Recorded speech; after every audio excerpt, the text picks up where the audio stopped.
decades of experience in the comic book industry. Joining us today is Tom Mandrake. Welcome to the show.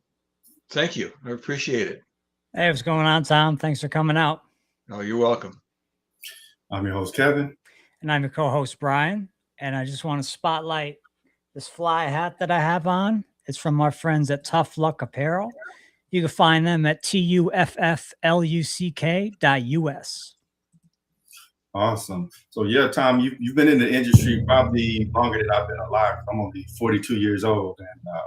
And you're right. I have been in the industry longer than you've been alive. So yeah, you've seen it progress through all the different stages. So can you kind of start us at the beginning and kind of walk us through how it is now and how it is compared to how it was when you first started? So I started professionally on the cusp of 1979, 1980. And clearly the world was a different place, right? Oh, yeah.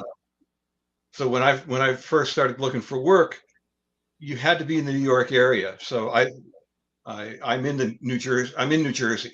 I moved to New Jersey specifically to go to the Joe Kubert School, which is a school that was created in the mid 1970s specifically to train people to work in comics.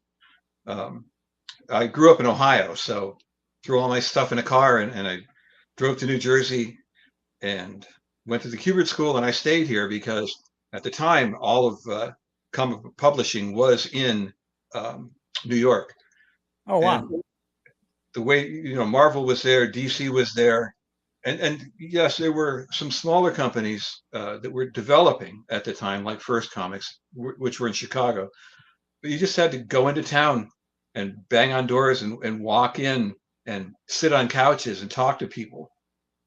And that alone was made it a different world, because now. Yeah, I was going to say that's gone. You're right. That type of thing, like the way I got my first job, I walked into a music studio, shook the guy's hand, looked him in the eye, gave him a demo, and I said, "Hey, I would love to teach at your studio." He said, "I like that. He said, that's old school. I like that." So Yeah. even then, that was a while ago. But what you're saying is even longer ago, and it's just not like that anymore. I used to sit in the lobby at DC Comics and just try to grab people's attention as they walk by and pick up, background work and stuff. But there's a lot to be said for that kind of personal communication, that one-on-one stuff that I miss. Yeah. Every time you finished the job, you had to just go into New York, physically hand that job to somebody, walk around the offices, try to find another job, take it home. It was always that back and forth. And currently, sometimes I'll do a job and I'll never even see the other person. Somebody will contact me by email. "Hey, Tom, you want to do a job?" Absolutely, let's do it. And I'll get the script from a writer that I haven't ever seen or spoken to, and I'll do it. And then you scan it and you send it along, and the personal contact is not necessarily there, which I miss. I mean, thank God for conventions and things where we get together once in a while. Right. So it's a very mixed blessing. The industry was smaller, obviously, at the time, when you've got 3, maybe 4 companies in 1980. The market was small and you didn't have that many places to go. Now it's huge and it's widespread. But sometimes the personal contact isn't there. So right. It's all over the place. But getting back to what you asked me, so I started off doing exactly what I'm describing, sitting around at Marvel and DC, pounding on doors and getting background work and working my way up through little jobs into bigger and bigger ones. And I guess my biggest breakthrough was getting to work on Batman, and I believe that was 1985. Oh, wow. So, once you get a Batman job, you're the guy at that point. Like you're in at that point, right? Yeah. And in those days, in 1985, there were only 2 Batman books. It was Batman and Detective. Now, again, it's a big market. There's tons of Batman books, but I was doing Batman. I think Klaus Janson was doing Detective.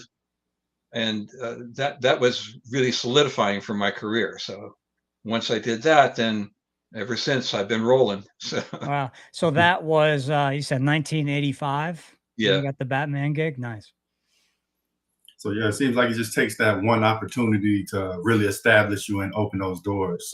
How did you get that particular opportunity, compared to other artists who might have been competing for it? And how did like your outlook in the industry change once you did get that?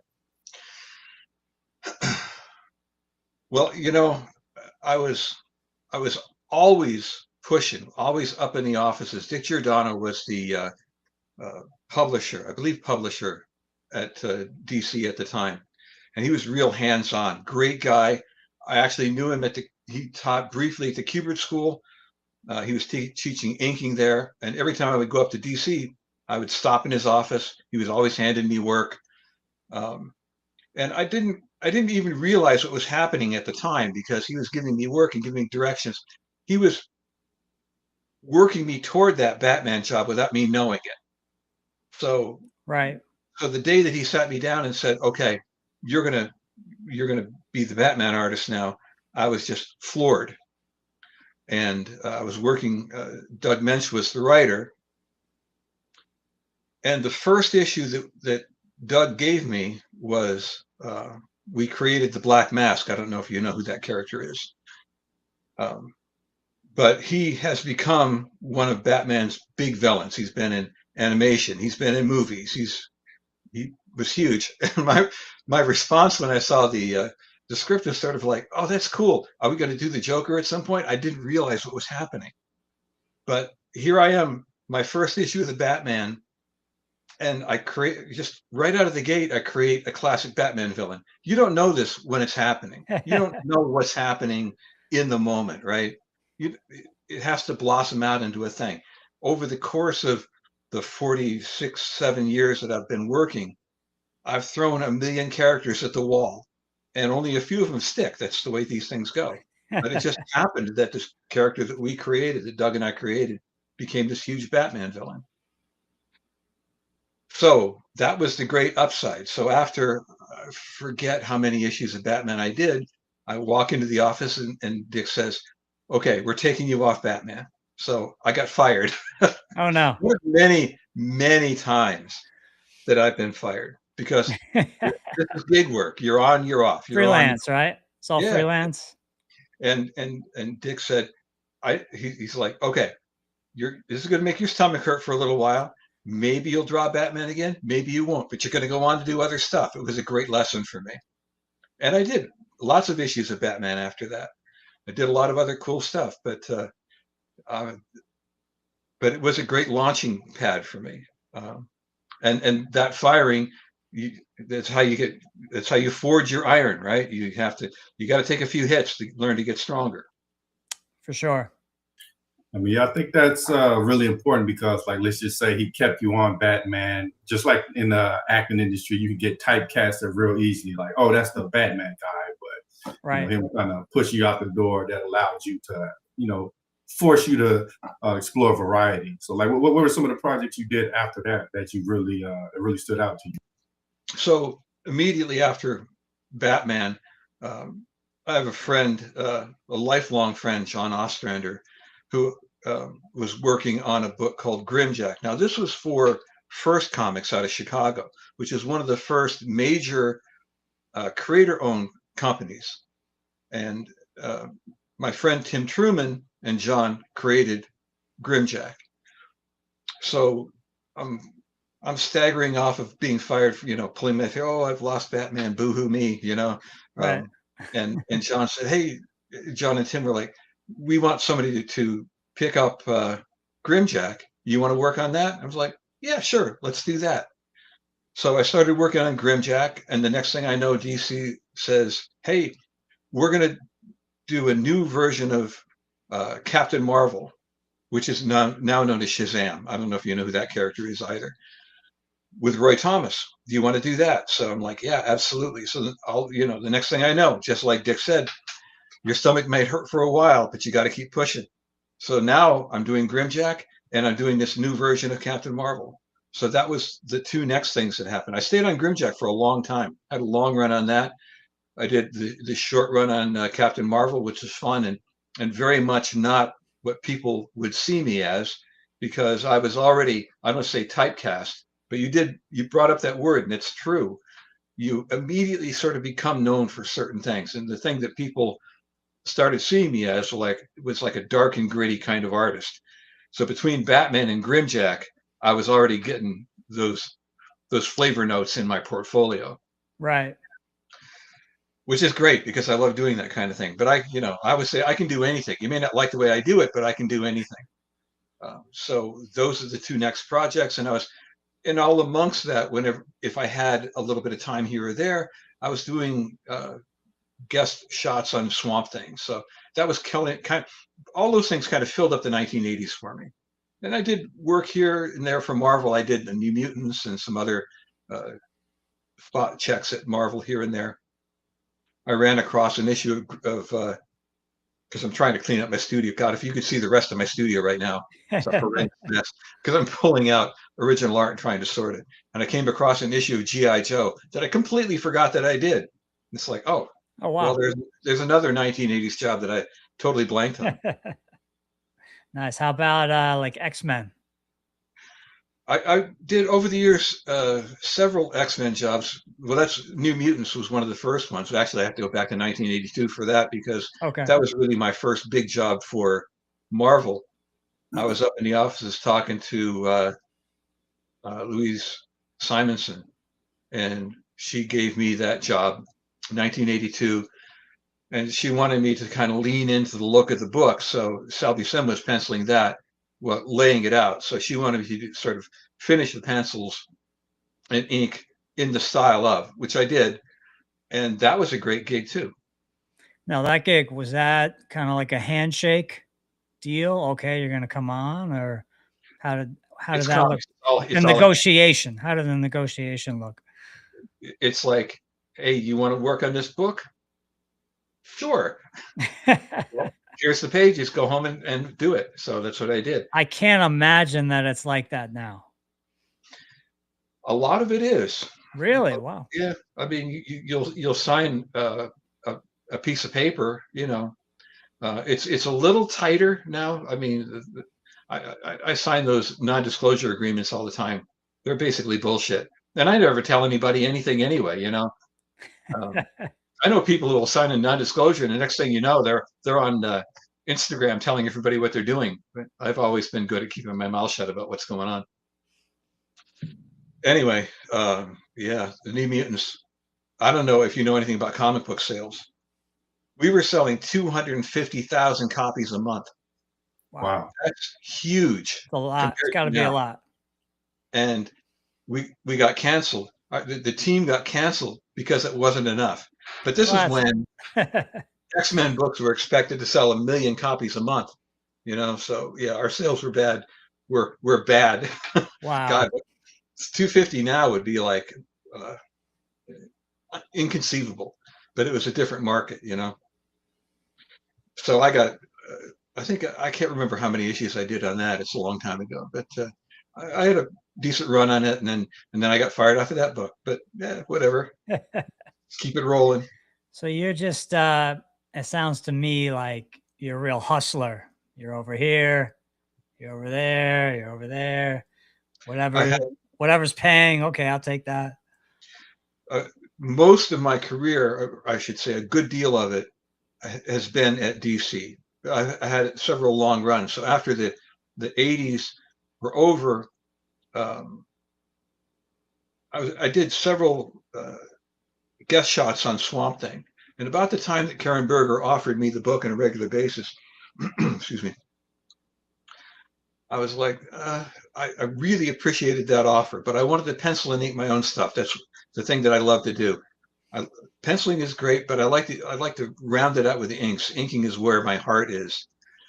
So, and Alfredo Alcala was the look of Swamp Thing at the time. He's an inking god as far as I'm concerned. I know that I'm no Alfredo Alcala, but I wanted to ink my own stuff. So when Karen said, do you want to pencil the book on a regular basis? I said, no, I turned it down. Walked out of the office. Dan Raspler grabbed me by the arm and said, "I got an offer for you." And he offered me Firestorm with John Ostrander, who, as I said before, lifelong friend. We'd been doing Grimjack before that. So I took on Firestorm with John, with Denny O'Neil, was the group editor at the time, and Dan was the editor.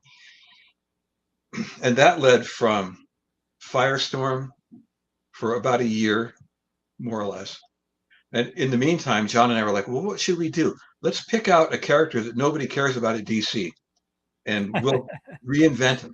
And that's what we did with the Spectre. And we had a 5-year run on the Spectre. And as that was winding down, we should do that again. Let's pick out somebody that nobody cares about at DC. So we did that with the Martian Manhunter. That was another 3-year run. And that pretty much took up the whole 90s right there. So with some odd jobs here and there, that was pretty much the 90s for me. What would be considered a good run? Like you're saying, 3 years, 5 years. Those are long runs, you know. 5 years is a long time to be on anything. And John and I had designed that project with an end in sight. We knew where we wanted that project to go, which is a rarity in comics. Usually you'll present an idea to a company, or they'll come to you for a job, but there's no end goal. You're going to do X number of issues, or you'll start something and you'll work on it for a while, and then you'll disappear, you'll get fired, the book gets canceled, you never know. Right. But the opportunity to come in with a project where here's where we're going to start, here's roughly the middle, but here's the end goal. And we all agreed at a certain point, it's time to wrap this up. And we had the ending in sight. Was a beautiful opportunity, and something I'm really proud of. So it was pretty interesting how you mentioned that, like, your calling card was more that gritty, darker style, I guess. And I know the 80s, that was an era that was like known for being gritty. Yeah. You know, RoboCop, that was extremely like violent and Swamp Thing. And like we were, I just talked to Dan Raspler, the editor on the Spectre, about a week ago, because they're putting out these nice, big, beautiful omnibuses now, you know, for these projects, and the omnibus for the first half of the Spectre came out last year, and the second half is coming out this year, and that's the entire run of the entire 5 years. So Dan's going to write the foreword for that one, and the first thing he said to me was, "I can't believe what we got away with," because the Spectre was not in Vertigo, which was, you know, they're not comics, they're mainstream. But we were always dancing on the edge with the Spectre. What can we get away with in mainstream DC and still make it happen? So it was great to connect with Dan again. It's been ages since I talked to him. What was your favorite? You know, it sounds like you've done a lot. You've been over here, you've been over there. What would you say is your favorite comic, character, I guess? Who's your favorite character? That, you know, I get that question a lot, and it's a really tough question to answer, because there are so many great characters in comics, and I've been lucky because I've worked on characters that I really enjoy. And the I'm sorry, I've got terrible allergies today. I don't know about you guys, where you are, but New Jersey is pollen central right now. The Spectre is the character that everybody comes to me, and they love that run. So there's two ways to respond to this. One is that if I go to a convention, and based on people who come up to me and say, "Would you do a sketch of?" It's going to be the Spectre, the Martian Manhunter, and Batman, and then random characters. So those characters made my career, and bless those few characters, and I love drawing them. I'll draw them any day, anytime. But are they my favorite characters to draw? Not necessarily, because there are other characters that I may have spent just touched on. You know, or would your favorite be not even your own work? Would it be another artist's comic book? Well, other people's work can be very inspirational and stuff that I've never touched.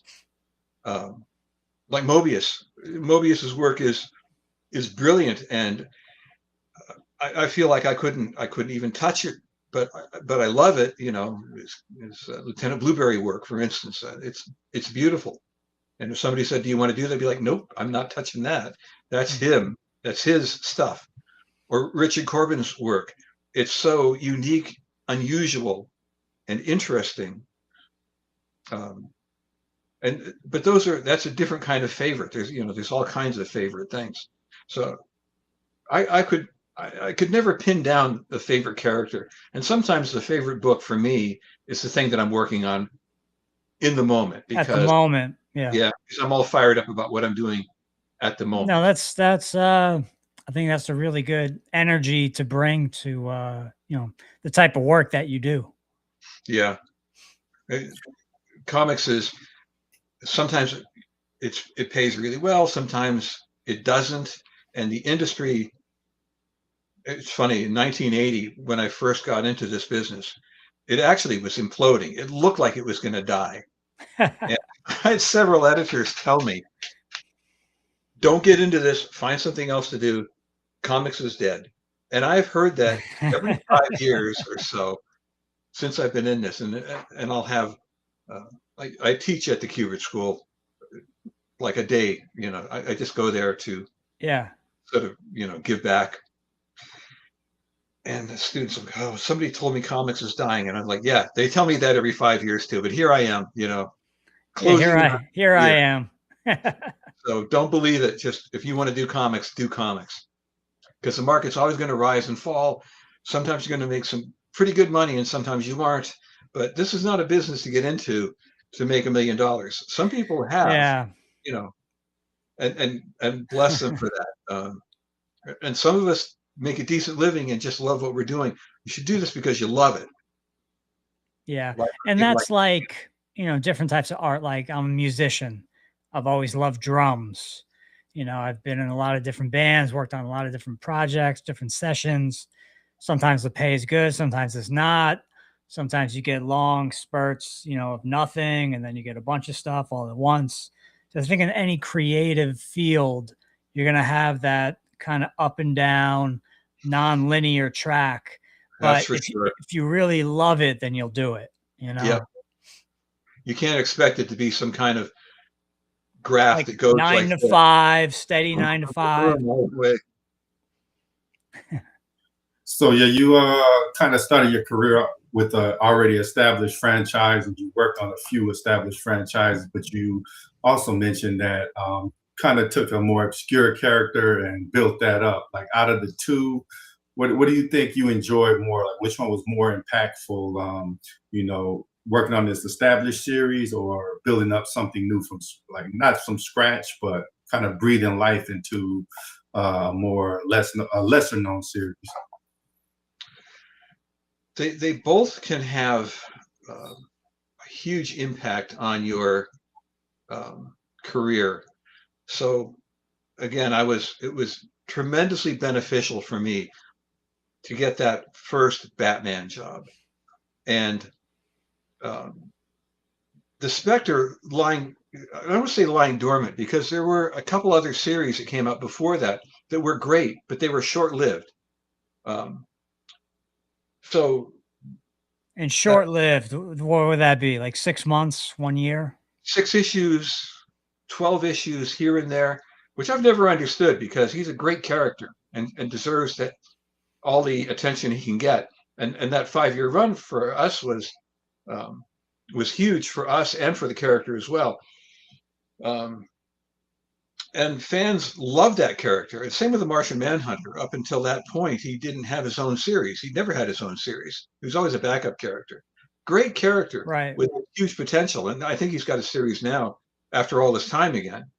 But all of that stuff, becoming known in the mainstream of comics, has benefited me. So now I can do, now I bounce back and forth. I'll do a creator-owned thing.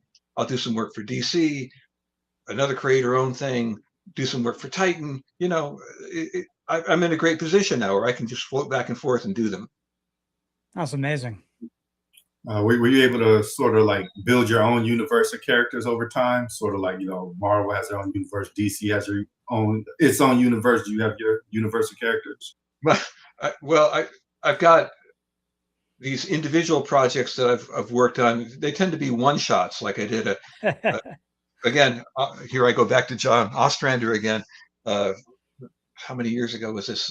7 or 8 years ago, we did a Kickstarter for a vampire Civil War story called Cross Hallowed Ground. So we did the one graphic novel on that, and then I went and I did. I think right after that, I did the Jimi Hendrix graphic novel for Titan, and then I did a Monsterborn graphic novel for Storm King. That was a creator-owned thing.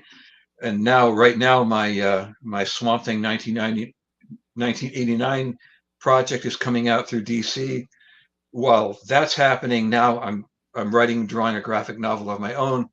Simultaneously, I'm doing a 4-issue series for Titan. It's based on a video game, which I can't tell you because I signed a non-disclosure.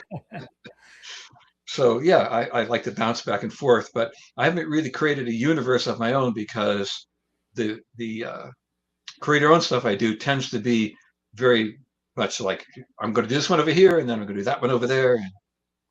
So I'm all over the place. So, okay, you mentioned graphic novels. You know, do you prefer doing a graphic novel or just a regular comic series? Because they're very different. They are very different, and I do enjoy doing series, but I have done a lot of series in the course of my career. I've done many monthly series, and I find and I've got no problem doing that. I can do a series that's just like a cowboy riding a horse. I can get on the horse in the dark, you know. But graphic novels are fun because you can just sit down and produce this whole big project, and then you drop that big phone book on the table, and there, it's all done. Take a look at it, you know. Right. Different process. So it's all good. It's all an interesting way to approach the work. So you don't really have a preference of what you like to work on? You like really anything? I'm happy going in any different direction with it. Like the Swamp Thing project, we got it all done before it hit the stands, which is not that different than doing a graphic novel. So now, you know, it's coming out. Before the first one hit the stands, I was all done, so I can just watch it unfold. And of course, they're doing it as a monthly, but then it's going to get all published together, you know, as a trade. So I know, you know, comics, we typically look at it as entertainment, but a lot of times fans, they get a lot of meaning from it. So like, have you had any moments where a fan really reached out to you and said like this particular art was inspirational, changed their life, or anything like that? I have a lecture that I give my students, and it strikes to the heart of that. And this was early in my career, like mid 80s. And I was, you know, going to conventions and things, and I was signing a bunch of books, different books, and somebody came up and they put one in front of me, and I was trying to engage while I'm signing. I try not to just be the top of a head signing books, you know. and I looked down, and I wish I could remember what issue this was. It would make it a better story, but I don't. And I said, "Oh, I wasn't really happy with the way this turned out." And I looked up and I handed it to him, and I saw this person's face fall, and they said, "It's my favorite comic book." And it dawned on me at that moment, and I understand this, that anything you do, any comic book that you do, no matter what you think of it, somebody's going to pick it up, and on their worst day, and they're gonna love that comic book. And that's why I tell my students, no matter what you think of your work, if somebody brings it up to you to sign it, that means they loved it. And just say thank you and leave it at that. That's all that matters at that point. Yeah. That's right. Because I know from my own experience as a fan that used to buy comics, and in retrospect, some of them were just, not really good comics, but at the moment it was like, oh, I really needed this comic book, and you read it, and I've still got some of them. Hell, actually, I've got this up here because, like I said, I'm cleaning in my studio. You see this terrible issue of the month? Yeah. I say terrible. That's not really fair.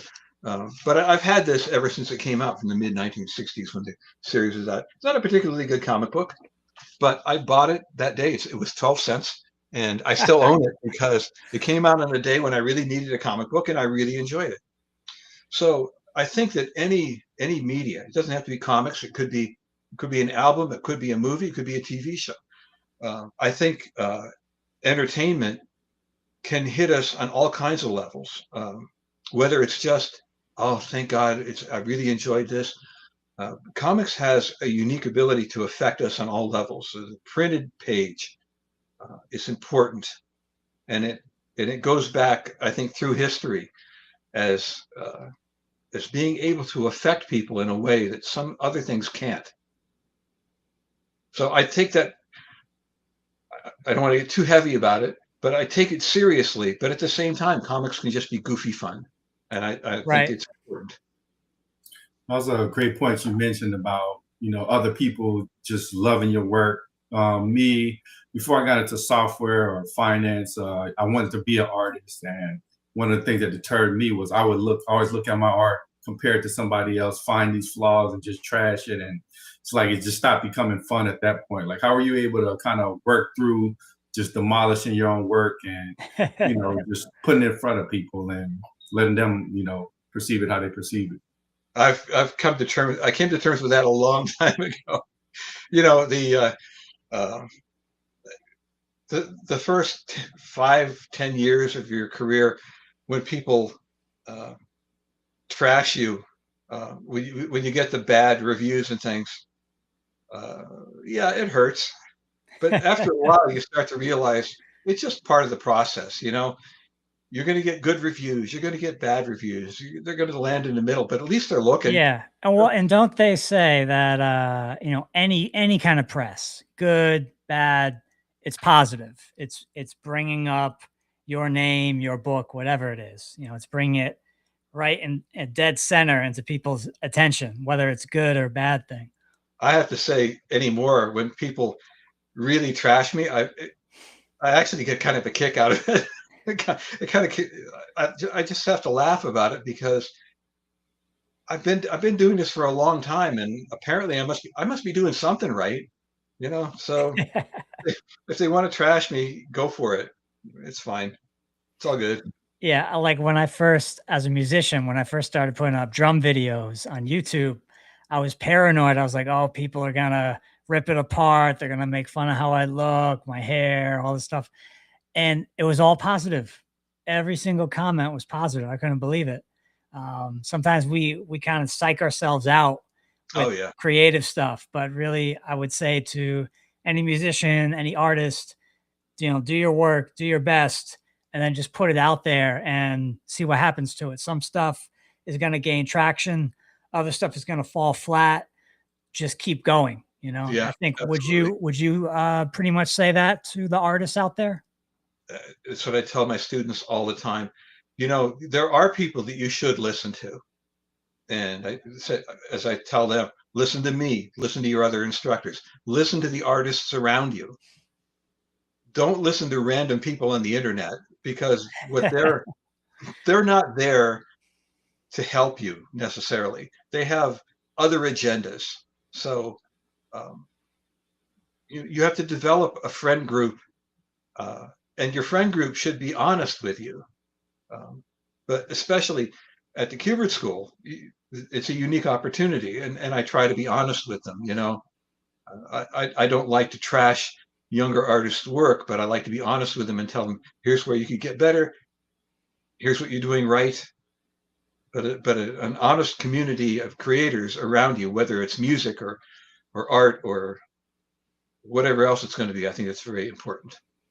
So, like, what was some advice that either you received or that you have to give another artist that you kind of see they were veering off the path and you have to kind of set it straight and this is what you need to do to be a pro in this industry? Well, one of the most important things is you just have to persevere. You just have to, everything that you're talking about, right? What we're talking about right now. Artists, not everybody, but a majority of artists are not what you might call outgoing people. We like to Yeah. be this hovel that you see right here doesn't represent my house. This is my little hole in the wall. I love to be here. I love to hide in this room and create things. So I would just as soon not go out into the world and talk to people. And most artists, I think, tend to be introverts. But Oh, if you yes. want to be successful, you have to learn to put on this brave front. Networking. Yeah, and get out there and You talk to people. got to get out there. Yeah. Whether, back in the day when that meant I had to march up to somebody's door and pound on it and talk to them literally, Yeah. or now it's, post on Instagram and take the hits of these weird people that they don't even know you, but they're just waiting for a chance to, pick at you To rip and something apart. Yeah. Yeah. You just have to be able to put yourself out there. One way or another, you're just going to have to take the hits and not Thick crumble. skin, right? Yeah. Grow thick And it's skin. not easy. I understand that. But initially you have to pretend it doesn't hurt, but eventually it doesn't hurt. That's the thing, you learn over time. It's like, you know what? That's fine. I can handle this. That's interesting. Like with lifting weights, you eventually grow calluses, and something that hurt, it no longer hurts. That's exactly right. Like okay, so you mentioned perseverance, and that's a great point. But like they also say like the definition of insanity is doing the same thing over and over and getting the same result. So like, how do you know when to persevere with something or when to stop and kind of take a detour? I don't know the answer to that because I've never been willing to give up. Good answer. Um, and it's interesting to me, and this is why when I try to help younger artists, I never try to discuss style, because I'll see some really unique styles and somebody will say, I don't think that they've got the right style for this industry. And I'm like, what's the right style? Who knows? Who's going to hit it? There are some very unusual styles of art that become tremendously successful. I don't know what that's going to be. I don't know who the next big artist is going to be. All I can do on my part is talk about storytelling. Primarily what I teach is narrative storytelling. Okay. The flow of information from one panel to another, how to break stuff down into microseconds or expand it into long periods of time, which I find endlessly fascinating. That's what comics is. It's breaking time down into segments and the movement of panel and flow. And that's what I want to talk about. I don't want to talk about, well, your style doesn't fit the mold. There is no mold. Right. So I've had some really interesting storytellers whose style is like just out there. I love that. Let them do that. When I started out in the early 80s, we had so many limited publishers that you kind of was like, well, you're not going to be working for Marvel or DC, so you're screwed. It's not true anymore because you can self-publish. If you don't fit the mold of Marvel or DC or Dynamite or Titan, do a Kickstarter. Start your own company. Do something. Yeah. There's no excuse. If your heart is in it, if it means everything to you, then you do it. So I know, let's just say you have an artist just getting started, and they make a couple of cool sketches. Like producing a whole comic or a whole book is completely different. Requires a lot more discipline and focus. Like, how would you advise someone who they might like to sketch here and there? How would you advise them to kind of have the focus to be able to do a whole book? So one of the things that I always tell students is I'll give them 3 or 4 pages to do. And Oh, we're all the same. We want to do what we're good at, right? So maybe do a little bit of this page and a little bit of that page. You have to finish every page you start, because the work that you don't do is the work that you need to do. Every finished page is progress. Every unfinished page means you only did what you already know how to do. Right. So yes, doing the sketch that you're comfortable with isn't going to get you where you need to go. You have to do the work that you're not comfortable with. You brought up weightlifting before. If you went into the gym and you only like to do bicep curls, and you just do those all the time because you're comfortable doing it, you kind of need to do leg day, right? You got to do your squats. So anything that you want to do, you have to find out what your weaknesses are, and you have to fill it out. It may not be what you're comfortable with, but you've got to do the parts of the thing that you don't know how to do in order to get better at it. So like in TV, there's this concept of jumping the shark. It's kind of like when, you know, shows ran out of ideas, and they're kind of listening to marketers and doing ideas that don't fit in with the show. They're just kind of doing something that would shock the audience. Like, how do you push back against that? Let's just say if a publisher says, "Hey, this will be a great idea," and you personally feel like, no, this is kind of selling out. So Well, you do have to turn jobs down. Absolutely. Sometimes somebody will come up with an idea and they'll present it to you, and you kind of have to go. You don't tell them it's a bad idea. You just say, it's not for me. Not for me. Yeah. I've got other work to do, because legitimately, I don't know that it's a bad idea, but it may not ring true to me. So uh, in my career, there have been many times where people have presented ideas to me like, I don't know, it doesn't sound right. And maybe somebody else it'll sound great to, and it'll work for them. So you can only go by instinct. You know, art. You can know a lot about a field. I know a lot about comics, not as much as some people, but it's half knowledge and half instinct. You know, and that's all I can go with. Sometimes somebody will give me an idea and it's like, I love that idea. And I've done many projects that fell flat. I thought this is it. This is the one. And we do it, and it's crickets. You know, it's like, where are the accolades on this one? And they don't show up.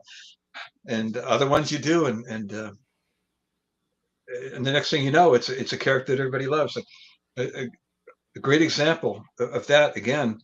So in the middle of the Spectre run, John and I had this idea to create Mr. Terrific. We had no idea that this character was going to turn into this huge thing. There was no plan there. There was no like, oh, we're going to create this guy and he's going to be big. But it happened, you know? You never know, I guess. Yeah.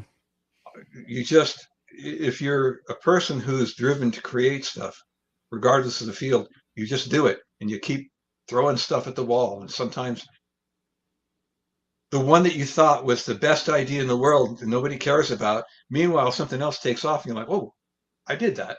Look at that. Look at that rocket ship taking off. Yeah, that's like when I look back on some of my drum videos that I've put on either Instagram or YouTube. I remember vividly at the moment of posting it, I was hesitant. I'm like, I don't know if this is any good. You know, should I just not post this one and do a fresh one? But, you know, years go by, and then I watch, you know, a couple short clips, and I'll say to myself, wow, I wish I could play like that now. Like there's certain elements, there's a certain kind of energy that's in that take that you did that you would love to get back. But I think Miles Davis said this, the hardest thing to do is to sound like yourself. You know, as you're going through your career, you have many different styles, many different sounds. But when someone says, hey, I need you to do X, Y, and Z, you know, for the artist, it may not be the easiest thing for them to actually do. Yes, that was the moment. That was then. And you're always, you can never step in the same river twice, right? I know, like Brian. Oh, yeah, you can go ahead. Sorry. Oh, no, I thought you was about to say something. I didn't want to cut you off. No, I'm good. Okay, I was just saying, Brian, I know you can attest to this, and you kind of mentioned it. Like a lot of times, as someone in the creative field, in your mind, you think, okay, this is the masterpiece. This is complex, layered. I put my heart and soul in it, and then there's just other things like a throwaway, whatever. But that's the one that people like. Yeah. That's so true. It is, but like just over the course of your career, has there been like any principles that, okay, this has a higher probability of hitting versus if I don't do this, I'm more likely to miss? I have been really bad at guessing what was going to be successful and not successful. Every job that I've done, I thought was a really good idea. And I've only been right about a third of the time. And the rest of the time, just going back to the idea that every comic book is somebody's favorite comic book, I'll have people come up with some of the stuff that, didn't sell very well, and they'll be like, I loved this book. And it'll be something that didn't do well, but that's great because I loved it too. There are very few things that I've done where I'm like, well, I really booted that. But there are some that I feel that way about that I'll never say to anybody. And I'm not going to say it now either. I'm not going to tell you what they are. But if I'm talking to my family, they know which ones they are. But there were to this day, I'm going to do a convention in a couple of weeks. Somebody's going to show up with a one shot or something that I haven't seen in years, and they'll be like, "This is my favorite book," and I'll be like, "Oh, thank you, that's awesome." But yeah, the ones that have defined my career, thank God, like the Spectre, John and I, we knew we had a good idea. Did we know that it was going to be sort of defining for the character? Not really. We thought it was going to be. We thought it was a good idea, but it turned out to be better received than we knew. I think that would be the best way to put it. Okay. Do you believe in like doubling down on the winners? Let's say you release this and this one is really well received, so let's continue to do more and more of this because this is what's working. Or do you kind of believe like, oh, I'm gonna keep on innovating, I'm gonna take a deviation, I don't want to just like be stuck in what is working right now? I've very rarely gone back for a second round. I sort of feel like once I've been there, there's always something new that I want to try. So never really went back to the Spectre, never went back to the Martian Manhunter. If somebody were to suddenly, I'm saying this because I know how this goes. The fates are always there. And when you say something, then the next thing you know, I'm going to get this call. Hey, you want to do a Spectre miniseries? And I'd be like, oh, damn it. I just said I would never do that. That's right. Never say never. But very rarely have I ever gone, we should hit that note again. For one thing, I think that things live in the moment. And just like you were saying about Miles Davis, can you do that thing that you did and do it the same way? Like I don't 15, yeah, something from say 15, 20 years ago. Can you do, it's like, that was literally a different century, Exactly. And especially like with something like jazz is new every single time. Yeah. Every single live performance is different from the previous and the future and whatever it's going to be. So yeah, to tell someone, hey, I want you to sound like X, that's very difficult. And I imagine for an artist, it's similar. It's like, okay, I drew that character 20 years ago. What do you want from me?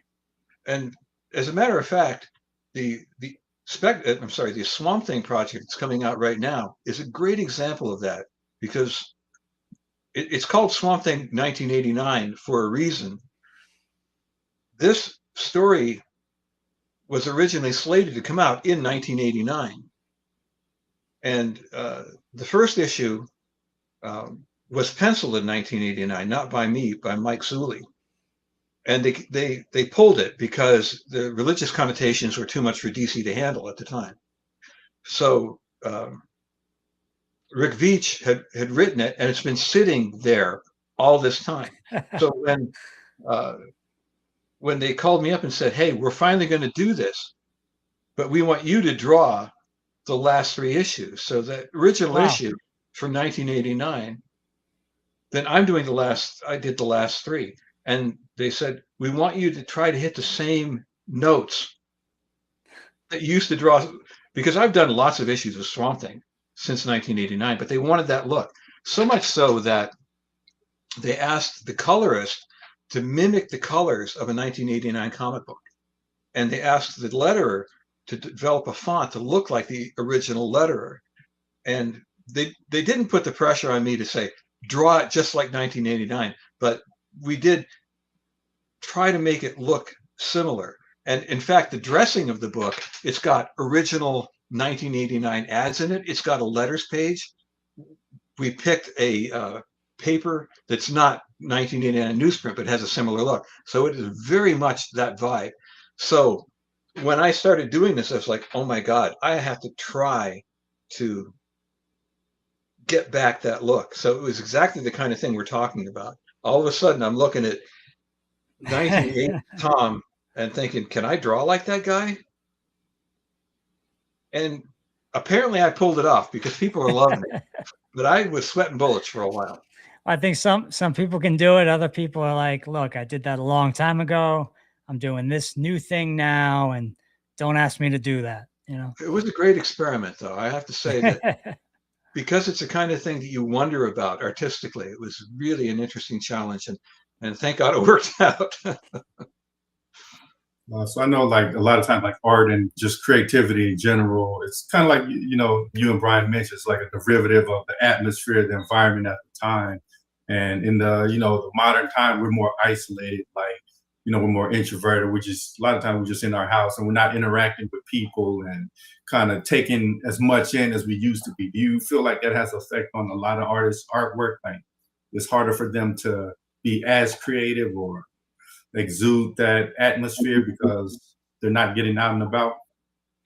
um, I think that can be a problem for any artist, that you can become too isolated. I'm fortunate because my wife Jan is an artist and she works in the same field as I do. oh wow, And we've collaborated on many different projects together. And both of my kids, Sean and Jack, even though I said, you know how difficult this field is, they work in this field as well.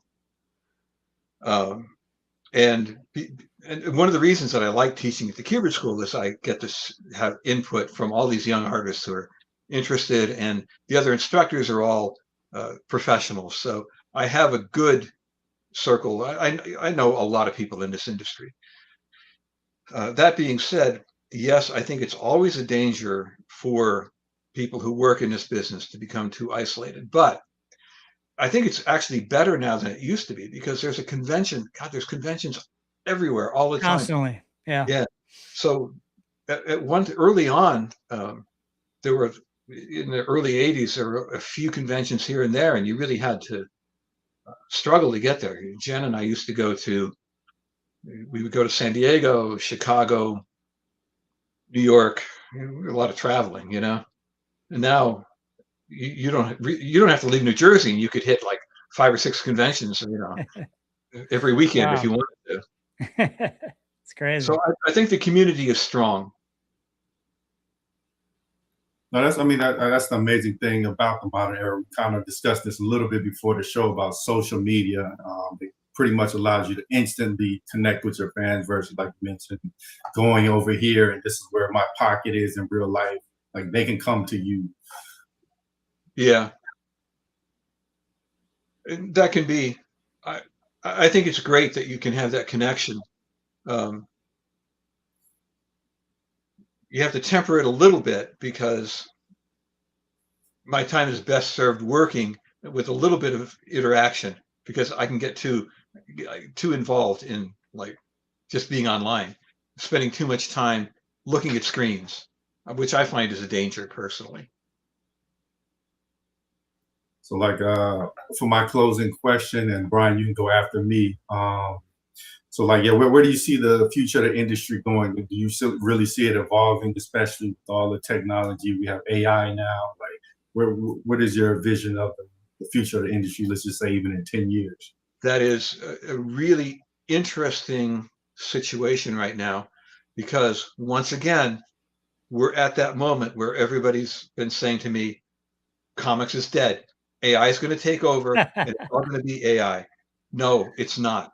What's going to happen, and again, this is what I tell younger artists, develop your own style, be unique. You've got to do your own thing, because yes, there's going to be a horrendous amount of AI slop comics. Um, so the interesting thing I think about comics is that there's a great personal relationship between creator and fans, and it's not just the work itself. It's you read the comics, but we have an interpersonal relationship with the fans and the creators. Go to conventions, look at the original art, buy original art, get sketches, talk to the fans. That's a unique situation. That closeness that we have as a community, I think, is tremendously important, and it's a defining aspect of comics. And we'll survive this AI stuff, despite the fact that it's being pushed so hard right now. It reminds me of, in music, I wasn't alive at the time. I was born in 87, but in the early 80s, the drum machine came out. Yeah. And, a lot of I just know this from talking to older musicians. They say, all the drummers were scared. Okay, the drum machine's going to replace us live. It's going to replace us in the studio. We're going to lose all our gigs. And what happened? No, it got used in a certain way, especially in the 80s. A lot of music did have drum machines thrown in, but you always still had that drummer live. You always still had that session drummer in the studio doing a couple of takes. I think it's sort of the same thing now. People are afraid of AI. I think it's going to take all the jobs. No, it's not going to take the jobs, but it may morph. It may change the job. So you might have to, readjust a little bit because of the environment. It's already taking jobs, especially in animation. So is it a problem? It is absolutely a problem. Is it a killer? No. But you're right. We will have to find ways to get people to understand that if you love a business, if you love an art form, then you have to invest in it as a fan. I was early in the 80s. I was the art director for Modern Drummer magazine. Oh, wow. Mm. That's a random note. I know. If you're a drummer, I thought you might find that interesting. I used to get it. Really cool magazine. Yeah. That's a fantastic point about developing your own style, because just from what I've seen from AI, yeah, it looks good, but it's like a derivative of, let's just say, Miyazaki. All of the AI artwork looks like this, or all of the artwork looks like that. Like, it's not something brand new that you've never seen before. Yeah, and you can't sit at a convention and bullshit about comics to AI, right? Exactly. What's fun about going to conventions? I enjoy a smaller convention where there's time to just sit and talk to people. Bring up the comics, and we'll talk about it and talk about your favorite artists and things. That's one of the best things about the business, I think. Yeah, the human connection. I think Absolutely. Sounds a lot of fun. Yep. Brian, did you have any closing question before we get out of here? Yeah, I guess for the listeners, someone that, and we touched on it a little bit already, but someone who is very green, entry level, they're in high school, they're drawing a lot, they want to go to college for art. What is your number one tip for someone, seeing as how the industry is very difficult still? What is that number one tip that you would give to that high school kid who really wants to draw for DC or Marvel? Number one tip for drawing for DC and Marvel. Well, I would say if they're really interested in working in comics, but they're not like New Jersey based, so they can't go to the Kubert School, which is a great place to learn. But you can go to conventions. I would say get involved in the industry. Follow your favorite DC and Marvel artists on Instagram. Pay attention to what they're doing and just draw every day, draw everything you can think of. Because ultimately that's what it amounts to. Everybody that I know who's successful is just determined to be drawing all the time. It's not a pastime. It's not oh, I drew a head sketch today. We're just driven to do this. It's not like, well, I'm going to retire. Yeah, what are you gonna do? Sit around on the couch? I'm going to retire and draw more. I'm surrounded by projects that I'm working on both sides here because it's what I love to do. So, Joe Kubert, who started this business, one of my personal heroes, he was drawing until he died, and that's what I plan on doing because it meant everything to him and it means everything to me. That's what matters. I think, really having that passion for what you're doing. I think that's lacking, when we talk about from, the 1980s to 2026, I think there's a huge gap in people actually being passionate about what they're doing. I've always been passionate about the drums, but I just noticed while growing up that a lot of people, they don't really have anything that they're passionate about. They like to watch Netflix on the weekends or go for a hike or whatever, but are they really passionate about a hobby like music or art or anything like that? Well, we're here on Earth to do something. You should find something to do that you love, I think. Yeah. It doesn't matter what it is, but and it could be a lot of things. Just because I'm spending my entire career basically doing this. Some people will do something for 10 years and they'll find another passion to follow, and then they'll find another one. That's great too. There's nothing wrong with it. Yeah. If more people had things that they love to do, I think there'd be a lot less trouble in the world. But absolutely amazing conversation, Tom. Shared some incredible advice before we get out of here. Did you want to leave our audience with any closing thoughts? And where's the best place for them to find you? Instagram and Blue Sky are the places I tend to hang out online. So yeah, that's where I am. Okay, on Instagram, Tom Mandrake, TOM.MANDRAKE. Is that correct? That's right. Yes. Awesome. And we'd like to thank everybody for tuning in. We'll catch y'all next time. Thank you.